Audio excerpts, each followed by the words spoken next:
Okay, so we'll finish up this unit by talking about some common fallacies in reasoning and also talking about how to draw some correct conclusions, because again, one of the big wins about expressing things in something like first order predicate calculus is that we are able to then draw conclusions and establish new facts based on old. And then we'll end with sort of a fun example, which is kind of a game thing, right? So first of all, let me talk about some mistakes that students commonly make. A big mistake is using the wrong logical connective. Okay, so one that comes up a lot is that one versus this one, and versus implies. And I see this mistake a lot. Here's something students might say.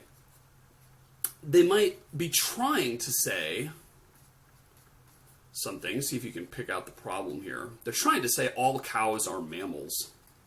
So they might say something like this, right? And what they're trying to say is that if you're a cow, then you're a mammal. So what they really meant to put here was implies. And that would say that for all x, if that x is a cow, then that x must be a mammal. That's what they meant, right? But by putting this here, they said something which is really kind of humorously absurd, right? They're saying that everything in the universe is a cow and a mammal, right? Which of course is not true. That's much, much, much too strong a statement.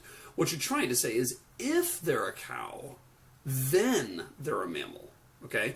And then the other sort of complementary mistake is made a lot of times too. I'll say something like this. Someone wants to say, you know, hey, there have been female astronauts. Many of the first ones weren't. All the first ones weren't. But, you know, there eventually were some females that went to space, and we sort of want to celebrate that fact. And so I'll see students do something like this, right, with an example. Now, this is saying that there exists a female of X implies astronaut of X. So what that means is that there exists some X for which female of X implies astronaut of X. Now, what they meant here was and, right? What they meant to say was there exists some X such that that X is both female and an astronaut. That would be saying that there's a female astronaut, right? But when you put the implies here, this is far too weak a statement, right? Because this is actually saying all kinds of things. Like, let's say X is a toaster. Well, that happens to be an X for which this works, right? Because what I'm saying here is if the X is female, then I'm telling you that they're an astronaut, right? So is the toaster female? No. Okay, well then we're done, right? Because remember, false implies anything is true. The only way to get a falsehood out of an implications is to have true implies false. That's the only thing that's going to end up giving us a bad answer there, right? So what they meant here to use was and. And here's just a little tip, and this is not, you can't take this to the bank. This isn't always true, but normally, and I'll just write here so you don't mistake this for a universal thing. Normally, if you use for all, you're going to probably want to use implies. And if you say there exists, you're probably going to want to say and. Again, that isn't a universal truth, but in all these examples like this, it just doesn't make sense to say for all X, something and something, unless you really are claiming something absolutely universal, right? Like for all X, the X is something that can be considered. Okay, that may be, all X's are something that can be considered and a noun, So those two things maybe are true of everything, but there's very, very few things you can think of that are always true for absolutely everything, right? But if you put an implies in there, it makes perfect sense, right? For all X, if that X is a cow, then that X is a mammal. That makes perfect sense, right? Because most X's aren't cows, and so you're hardly making like an earth-shattering statement by saying that. But by saying everything is a cow and a mammal, you're making far too earth-shattering statement. And the same thing sort of in reverse is true for the there exists, right? What you want to do is say there exists somebody that's this and this. It doesn't really make sense to say there exists something such that if that something is true, then this other thing is true, because if something is true for one thing, then just state that it's true for that one thing, right? So it's kind of a mistake I see a lot. Another mistake is just syntactic problems, right? So, I saw this once a student did. They said, for all S, student of S, there exists a C such that course of C and right? So this right here does not parse. That's a mistake because it's missing a connective there. This is like a sentence that doesn't have a conjunction in it. In fact, it's almost literally that, right? It just doesn't make sense in English to just say, you know, I love hamburgers, it is raining. I mean, you can say I love hamburgers and it is raining. You could say I love hamburgers, therefore it is raining, although that doesn't make logical sense. That would at least make syntactic sense. But it doesn't make sense to say, you know, just two sentences back to back without any punctuation or any connecting word in between. Same thing here. We can't just say for all S, student of S, there exists a C. That's just jarring, right? What you meant was some kind of connective, and after talking to this student about their example, I realized that they meant implies here, right? So you cannot have just something without a conjunction there, which is, I agree, confusing because this is perfectly legit, right? For all X, there exists a Y such that da-da-da-da. You do not need, and in fact cannot have, a conjunction between there, right? You can't say for all X and there exists a Y. That might seem like it makes sense, but that doesn't work. And really, I guess the way to think about it is that all these connectives, whether it's and or implies or XOR or equiv or any of those things, connect to propositions. So you have to have a proposition on the left and a proposition on the right. You can't have a for all X. That's not a proposition. That's like just an empty universal quantifier thing that doesn't actually have a proposition with it, right? And similarly, you can't have two propositions back to back. You can't say human of X, male of X, because that's just, again, a sentence that doesn't make sense. You have to have some punctuation. So you could say human of X or male of X, right? You could say human of Stephen implies male of Stephen. You know, again, that doesn't make sense logically, but it does syntactically hold together. But, you know, you have to have a connective whenever there's two propositions, and you can't have a connective in any other place. So just kind of a word of the wise there. All right.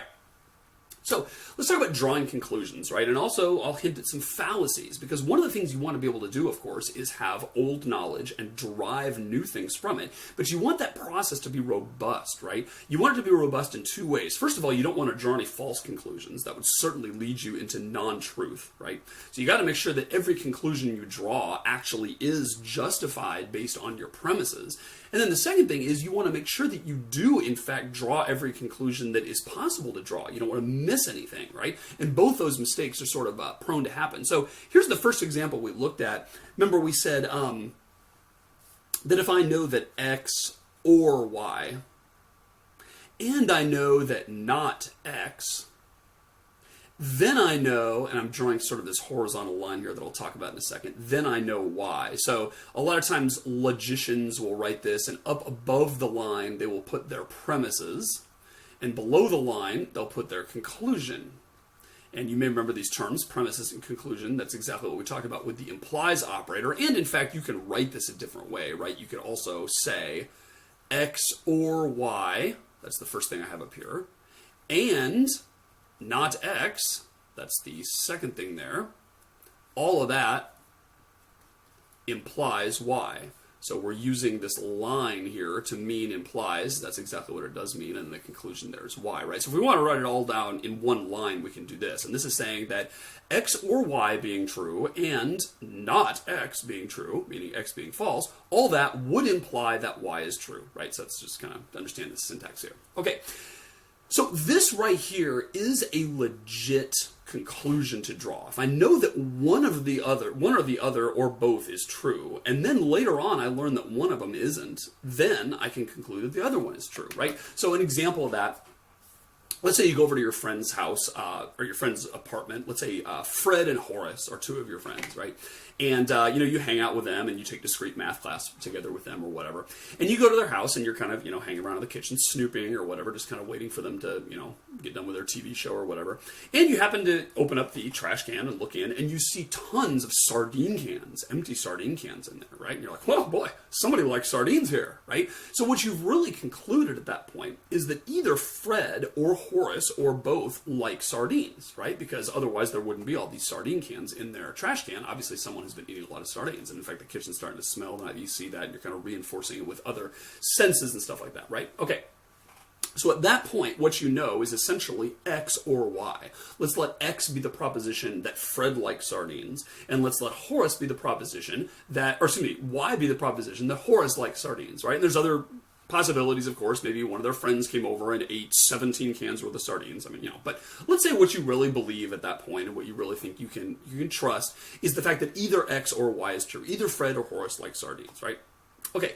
Now later on, a different day, you're at you're at the lunch or whatever, and someone's eating sardines next to Horace, and they say, "Hey, Horace, would you like, a bite of these luscious sardines or whatever?"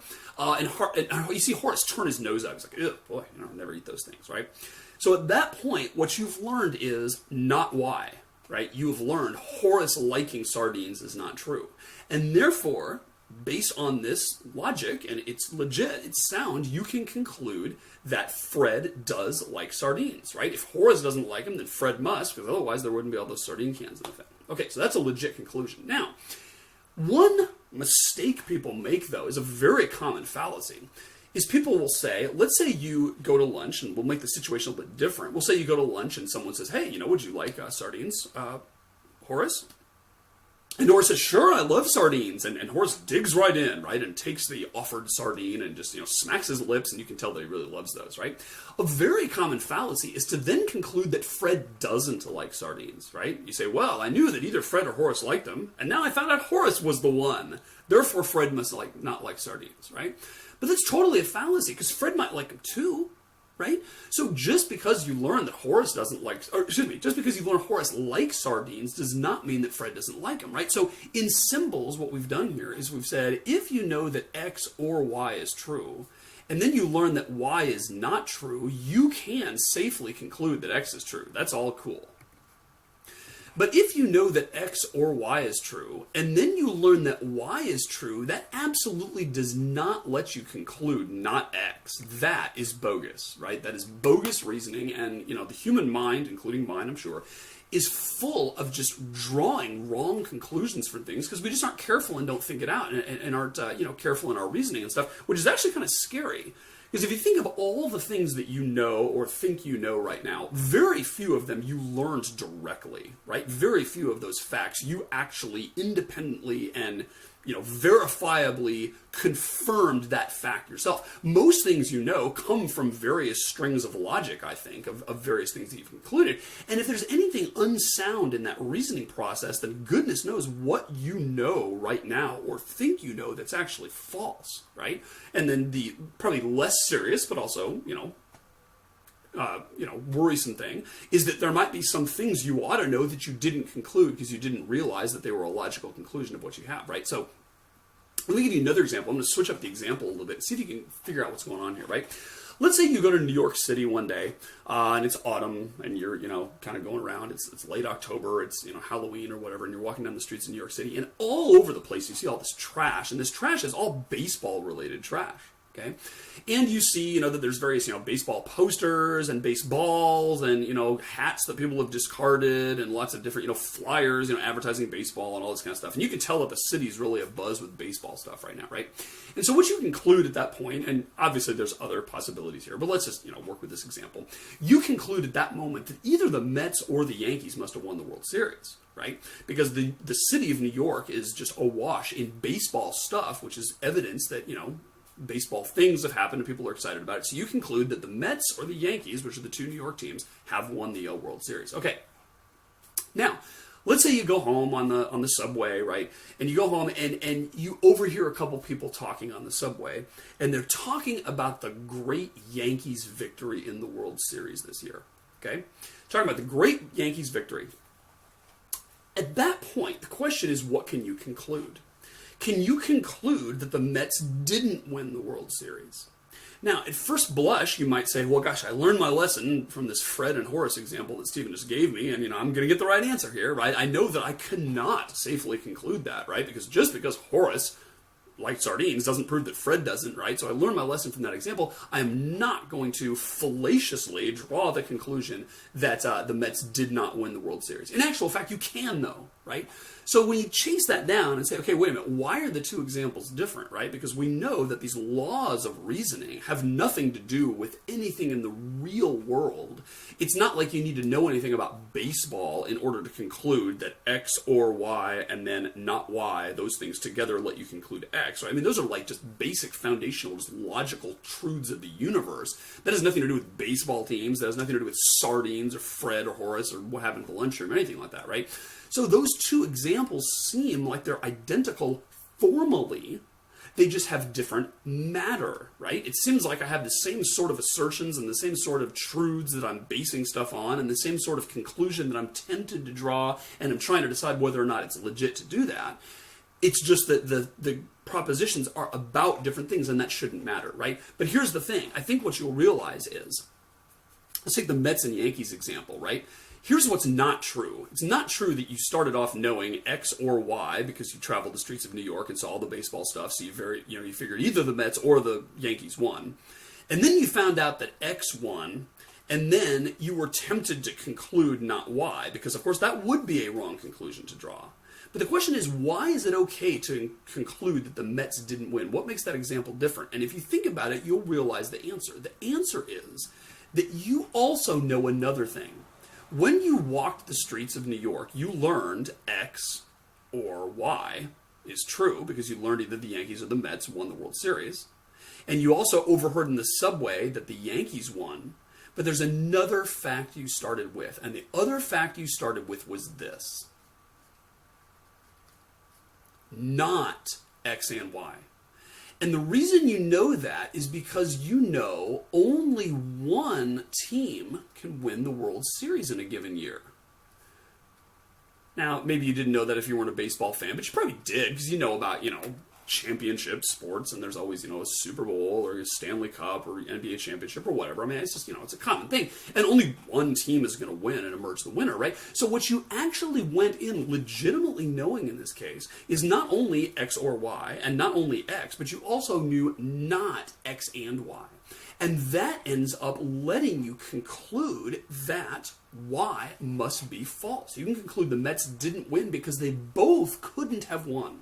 Fred and Horace can both like sardines, but the Mets and Yankees can't both win the World Series in the same year. And if you work it out with truth tables, you'll see that. If you work it out with all the different logical identities, you'll see that it comes to that conclusion, right? But knowing these three facts here, those three, including number 1 and 2 and 3, allow you to safely conclude not Y, right?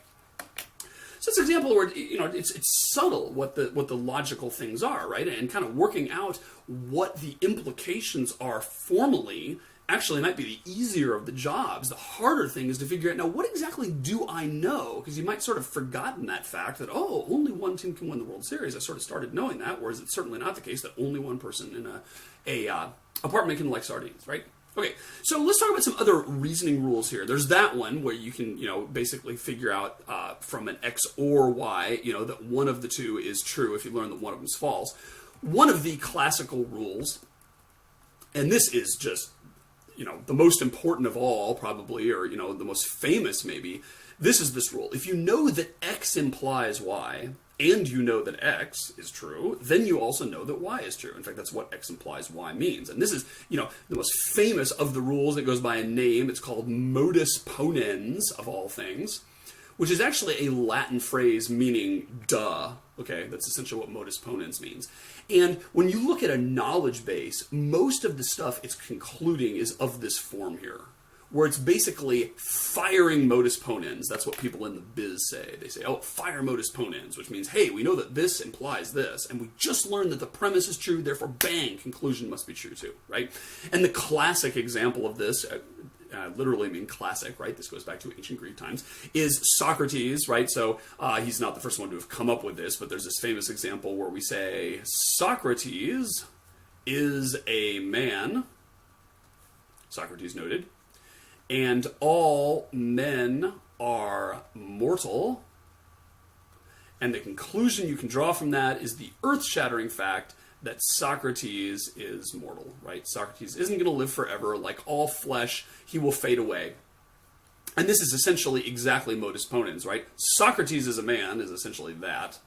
All men are mortal is essentially that. We could basically say, if you are a man, then you are mortal, right? And therefore the conclusion you draw is that this Y is in fact true for Socrates. His manness implies his mortality. Therefore, since he has manness, therefore his mortality is true, right? And so that's modus ponens. Now, a common fallacy, and this happens all the time, right, is when people erroneously say, I learn, or let's say I think, X implies Y, right? And then someone learns Y, and they think they can conclude X. And that is absolutely not allowed, right? This says if X is true, then Y is true. But that does not imply the reverse. That does not mean the only way Y can be true is if X is true. Okay, so an example for that would be something like Pinterest, right? So let's say for a second, which is maybe not true, but it mostly is, right, that all Pinterest users are female. Okay, at least my experience, it sort of seems like that, right? If you're a Pinterest user, you're female. It just seems like that's kind of how the world is. Now, let's say you're meeting someone at a party or whatever, and you meet this lady. She's obviously female, right? And you try to start up a conversation. You say, so what have you done on Pinterest lately, right? At that moment, you've assumed that she's a Pinterest user. And you've assumed that based on the fact that all Pinterest users are females, right? But she may get her dander up at that and say, who are you to assume I'm a Pinterest user? I don't use that stupid site, or I don't waste time doing that, or, you're such a male chauvinist pig, or whatever, right? Because what you've done is you have reasoned from the conclusion back to the premise, which is absolutely not allowed to do, right? Especially in this setting. So what you've done is you've said, if you are a Pinterest user, then you are female. That is our, perhaps correct assertion that we make.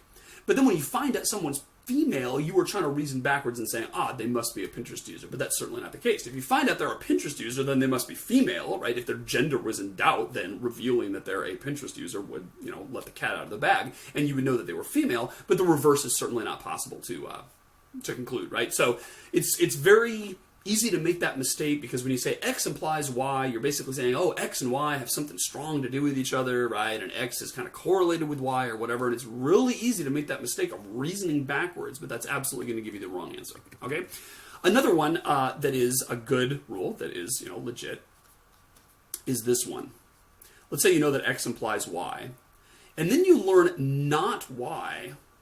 That allows you to conclude not X, and this is actually okay. Now, this looks kind of like we just talked about. This is the reasoning backwards thing, right? We know X implies Y, then we learned something about Y that tells us something about X. But that's different. It's not that we learned Y was true, and therefore we concluded X was true. That would be a fallacy. What we did was we learned that Y was false, and that, interestingly, allows us to conclude that X is false. This is a logical rule, which is called modus tollens, another Latin phrase, right, that essentially means duh, okay? Modus tollens. This means that if you have a implication here, if you have an implies, and you learn that the conclusion is not true, then if that implication holds water, that would imply that the premise is not true. So my example here, let's let X be the proposition that Stephen is eating right these days. I'm eating good food, eating healthy, low-fat stuff or whatever. Let's say X is the implication that I'm eating right. Y is the implication that I'm losing weight. Okay? So doctors would tell me that if I'm eating right, I'm going to lose weight, right? X implies Y. If I'm eating right, then I'm going to lose weight because that's just the way metabolism works, they would say, right? Now, suppose I'm weighing myself on a regular basis, and I'm noting, alas, that I'm not losing weight, right? This actually has happened to me recently. What I can conclude then is, you know what? As much as I might have been proud about my recent eating habits, they're actually borked, right? My diet's all jacked up. And I have to go re-examine my diet and see what I'm eating. And, maybe those potato chips weren't such a good idea. I sort of didn't think I ate that many. And, the French fries, weren't kind of a big deal. And ice cream, it was only a little bit, right? And it was, early in the morning. So therefore, I had a chance to work it off or whatever. But modus tollens says whatever conclusions I might think I can draw about my eating habits, that is betrayed by my weight, right? That is revealing the fact that I have not been eating healthy. And so that's an example of where X implies Y, and if you learn Y is not true, well then guess what, buddy? X is not true. And that is legit. That is not a fallacy. Okay? Another example. Here's one that's interesting. See if we can figure this out. Let's say I know that X implies Y. And let's say I also know that X implies not Y. What can I conclude from that, do you think? Answer is, I can conclude not X. X is fictitious. X is a vapor. X can't happen. And this argument is called the reductio ad absurdum, which, as the Latin name would suggest, a lot of these have Latin names, as you can tell, because very important in the history of logic, the Latin language, and just a lot of, the way that syllogisms came about and stuff were couched in the classic languages, Greek and Latin, and we use the Latin phrases now. But that basically means reduced to an absurdity, right? So if you're entertaining the possibility that X might be true, learning that it would imply Y if it were true, and it would imply not Y if it were true, tells you that X can't possibly be the case, because it would lead to an absurdity if it did, right? So here's an example of that. You may have heard the phrase, there is no such thing as an honest thief, right? No such thing as an honest thief. That's an oxymoron, right? Or oxymoron, as it is sometimes pronounced. So here's how that boils down to reductio ad absurdum, right? If I say X is the proposition that there is such a thing as an honest thief, and let's let Y be the proposition that this person, if he did exist, would steal from me if he had the possibility to, if he had the opportunity, he would steal from me. Okay, so X, I'm going to claim, implies Y, because if there was a thief, then he would steal from me. That's the definition of a thief, right? So we know if there's somebody who is a thief, that given the opportunity, he's going to steal, otherwise he wouldn't be called a thief, okay? But X also implies not Y, because if this guy is truly honest, then he wouldn't steal. So if there is in fact an honest thief, then he would not steal from me. Well, X can't be the case then. We must be able to conclude that there is no such thing as an honest thief, because there being an honest thief would lead to chaos and madness in our world, right? So that's an example of reductio ad absurdum, because there simply isn't any wiggle room. If you learn that this thing implies both of two different contradictory things, then that thing must be wrong. Either that or our logic is just wrong, right? And if that's the case, then throw out this whole unit. Okay, another one. This is called analysis by cases. And what that means is, let's say we learn that X or Y is true. Let's say we also believe the fact that X, if it's true, would imply Y, or excuse me, would imply Z, a third thing, and Y would also imply Z. What can we conclude from this? And the answer is Z. Now, it's interesting because we're concluding Z even though we don't know for sure that X is true, and we also don't know for sure that Y is true. The jury's still out on which one of those is true, but we know that one of them is. And since one of them is true, then even without knowing which one, we can conclude Z, right? So the example I would give for this is this. Suppose I go to the office, and I'm doing my work, and I get a phone call, and I answer the phone, and it's Mrs. Johnson, sort of the busybody from next door, right? And Mrs. Johnson's calling me, and she says, "Oh, Stephen, you ought to be aware of something happening in the neighborhood." And I'm like, "Okay, Mrs. Johnson, let me know, batty old thing." And what she tells me is that she has seen someone enter my house, right? And while I was gone and the house was locked up, right, someone snuck in, and she knows, furthermore, which house it was from. It was either Bob or Jeff, because Bob and Jeff live at the end of the block, and they are both known to be thieves. Okay, examples with thieves seem to proliferate in this segment. So either Bob or Jeff went in my house, she tells me. She said, I couldn't quite tell who it was, because they look kind of alike, and they wear a lot of the same clothes, and they both have the same glasses or whatever. The only way you can tell the difference is a mole on their cheek. I don't know. I'm making this example up, right? But I know that either Bob or Jeff entered your house, she just said. Now, what if I say that X is the proposition that Bob entered my house today without me knowing? He snuck in. And Y is the proposition that Jeff entered my house without me knowing. And Z is the probability that all my money's gone right now, right? Because I know that Bob and Jeff are both thieves. People who break into houses usually are. And so what I've learned is that my money's all gone, right? That's basically what I've learned. I don't know for sure it was Bob or Jeff. And if I go to a court of law, I could not prove it one way or the other without some more evidence, right? But I know that one of the two went in there. I know that X or Y is true. And therefore, since Bob going into my house would imply that my money would be gone because he'd take it, and since Jeff going in my house would imply that all the money would be gone because Jeff would take it, I can conclude that all the money's gone out of my house, right? And I can say, oh, well, gosh, thanks, Mrs. Johnson. Maybe you aren't a batty old thing after all. And I can kind of go home and call the police and try to figure out what's going on, right? Because I know at that moment that all the money's gone out of my house. And I know that even though I'm not sure who the culprit was, right? Whether it was Bob or Jeff, I can't really tell. But what I know is that one of the two did it, and therefore it is done, right? That's basically what analysis by cases is. So this is sort of, just a little taste of the different logical rules. There's a number of different logical inference rules that are used, and in a knowledge base that you're actually using for stuff, there's some more relatively obscure ones that it can fire in certain cases. And again, fire means, draw a valid conclusion. Conclude that something is true based on previous evidence and based on my laws of reasoning, right? And there's a number of different things. When you look at them, you're like, oh, yeah, I can see that. And to me, they make more sense intentionally than extensionally. I always, kind of think it out and say, oh, yes, if either Bob or Jeff broke in and either one of them breaking in would imply my stuff's gone, then that implies my stuff's gone, right? Rather than actually writing it out, which you certainly could do. You could say, well, either Bob broke in or Jeff broke in, or they both broke in, and in all those cases, yada, yada, yada, what's going to turn out to my stuff, right? All right, so let's just end this unit with kind of a fun thing. So you may have played the game Clue, and that's a popular game at our house, right? And a lot of people played the game of Clue. If you haven't played this, you probably won't get the last part of this episode, but let me just kind of take a crack at explaining it. It's this mystery game where you're trying to play a sleuth, right? And you're playing against other people who are also trying to be a sleuth and trying to figure out the mystery. So there's been a murder in a house, right? And we know that there's some number of suspects, and they are Professor Plum, who's always my guy, right? And Colonel Mustard and Miss Scarlet, who's always my wife, and Mrs. White and Mrs. Peacock and Mr. Green, I believe, are the 6 suspects. They also made a really, really bad movie about this a number of years ago, so don't watch that. But play the game. It's actually kind of interesting. And there are 6 weapons that can be used, and there are 9 different rooms that the thing can take place in, right? And the goal of the game is to be the first detective to unambiguously and confidently figure out the mystery by figuring out who the murderer, weapon, and room are, right?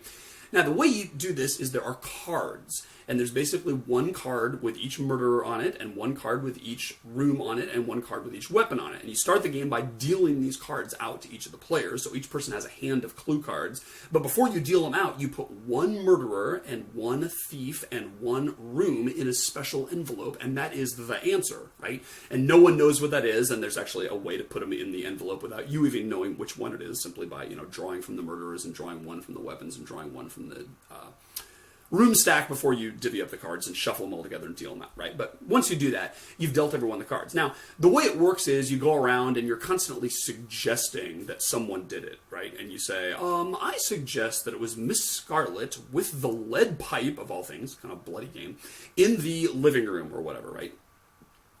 And when you say that, then the person to your left has a chance to prove you wrong.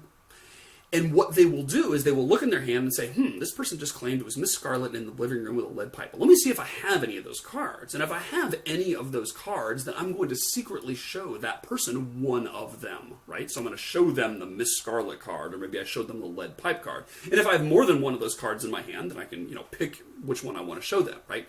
And a lot of the strategy of the game comes down to, which card are you going to show them and which things are you going to ask for and all that kind of stuff, right?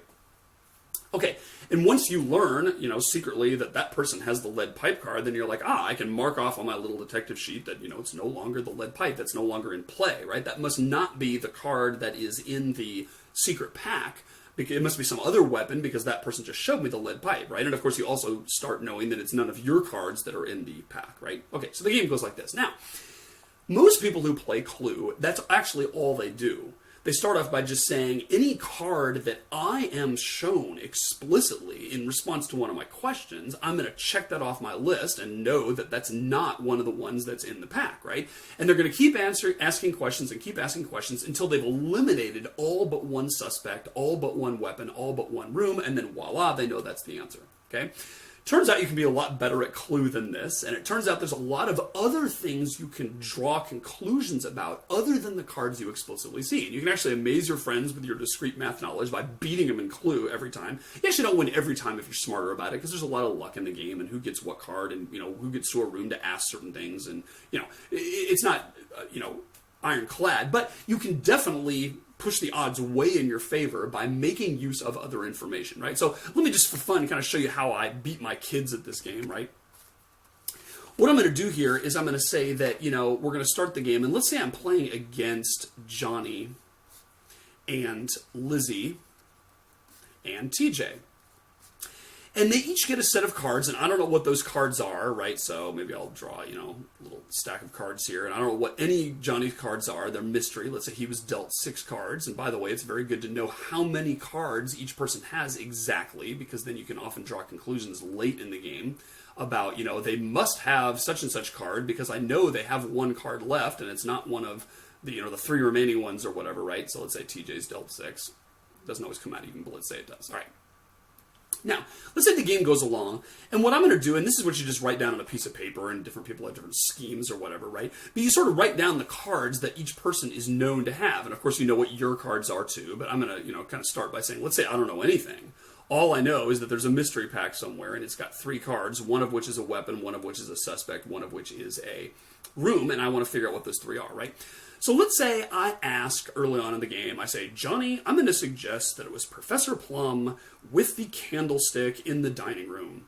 And let's say Johnny says, you're wrong, Daddy, and he shows me secretly, Lizzie and TJ can't see this, but he shows me the Professor Plum card, right? So at that point I can say, whew, it wasn't me, because Professor Plum is sort of my persona or whatever, so at least I know that I'm not going to the gallows, right? So at that point I know he's got the Plum card, and I'm going to write down in Johnny's column here the word Plum, because that implies he has the Plum card, right?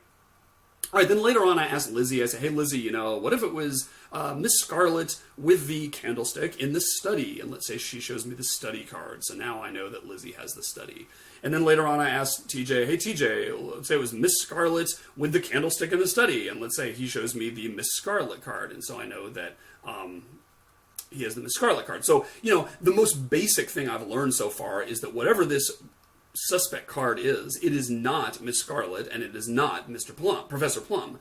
And I know that whatever the room card is, it is not the study, and I don't know anything about the weapon card yet, right? Okay, but let's see what other things can happen. Let's say my next round, I hear Johnny ask a question of Lizzie, right? It's Johnny's turn, and Johnny says, Lizzie, I'm going to suggest that it was Miss Scarlet with the rope in the conservatory.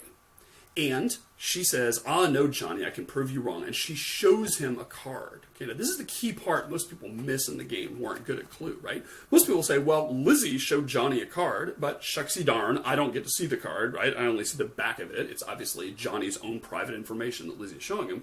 Therefore, I can conclude nothing about it. And a lot of people just throw up their hands and say, well, I didn't learn anything because, it wasn't my turn. But you learned a great deal. And here's what you learned. You learned that one of the following things is true. You learned that either Lizzie has the Miss Scarlet card, or she has the rope card, or she has the conservatory card. Conservatory is a room in rich people's houses. They have a couple at Downton Abbey, probably. Now, you learned that because you saw that Lizzie showed Johnny a card. You don't know which card it was, but you know it was one of those 3. Now, that may seem hopelessly complicated, but give me a break. We're geeks here trying to win a game, right? So we're going to write this down for future. Now, of course, you also know, being smart, that it was not the Miss Scarlet card that Lizzie showed Johnny, because TJ has the Miss Scarlet card, right? So combining this piece of information with this, you know at that point that Lizzie has either the rope or the conservatory, without ever having seen Lizzie's cards other than the study, which she showed you at a separate move. You know that she either has the rope or the conservatory. Cool. Now it's your turn, and you ask Johnny, hey Johnny, I'm going to suggest that it was Mrs. White with the revolver in the dining room. And let's say Johnny says, I can't prove you wrong, Daddy. You're going to have to go to someone else and ask that question, right? So what you've learned at that point is that Johnny does not have Mrs. White. He does not have the revolver. He does not have the dining room. So even though you didn't learn anything about what he does have, you learned what he does not have. 3 things, in fact, and that may come into play later when you're trying to figure out what his other cards are, right? So then you go to Lizzie and say, hey, Lizzie, I'm going to ask you, was it Miss White, or Mrs. White, I think she's married to the butler or something, with the revolver in the dining room? And let's say she says, no, I can prove you wrong, Daddy, and so she secretly shows me the Miss White card, so now I know that she has Mrs. White, right? So the game goes from there, right? And now Lizzie's turn, and Lizzie asks TJ, hey TJ, I'm going to suggest that it was Professor Plum with the knife in the conservatory. And TJ says, no, I'm sorry, Lizzie, I can prove you wrong. And he shows her a card. I don't see what the card is, right? But I do know that he's either got Professor Plum or the knife or the conservatory, because he showed her one of those three cards. And furthermore, I know it's not Professor Plum because Johnny showed me that one. Therefore, I can cross that out, and I now at that point know that TJ's got the knife or the conservatory. Now, it's my turn again. I say, hey, Johnny, I'm going to suggest that it was Colonel Mustard with the rope in the hall. And Johnny says, oh no, Daddy, I can show you that you're wrong. And he shows me a card, and lo and behold, he shows me the rope.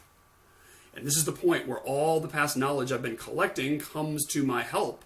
Because I say, okay, Johnny just showed me the ropes, and now I know that one of his cards is the rope card, right? I know he's got the Professor Plum card. I know he doesn't have white or revolver or dining room, and now I know he has the rope card. But now I know that Lizzie doesn't have the rope.